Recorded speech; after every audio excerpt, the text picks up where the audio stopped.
mana sini peminat-peminat Super Leg ni, peluang korang geng.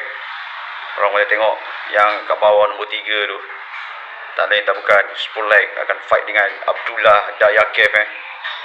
So peminat Super Leg kali ni boleh tengok acara yang memang kita susah nak tengok lah. Lagi-lagi star bintang Muay Thai, tak lain tak bukan Super Leg. Cuma yang ni ialah kalau dah namanya star yang main, mestilah berbayar kan. Bila pada 15 Mei ni, so hari Jumaat ni, tak lama lagi. Korang jangan lupa tengok kan.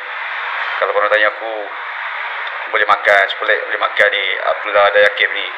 Kau ingat Super Leg biasa-biasa. Tapi sejujurnya kuat Abdullah Dayakev ni, mungkin susah juga si Super Leg nak makan dia. Tapi aku rasa boleh lah, Super Leg mesti menang lah. Tu orang boleh tengok lah. Selain daripada Super Leg, ada juga ni lah, ada Omar Kane fight dengan Anatoly Malikin. Perempuan pun ada So peminat wanita boleh tengok Mia Trekorov ni akan fight dengan Kokos daripada Jepun ni.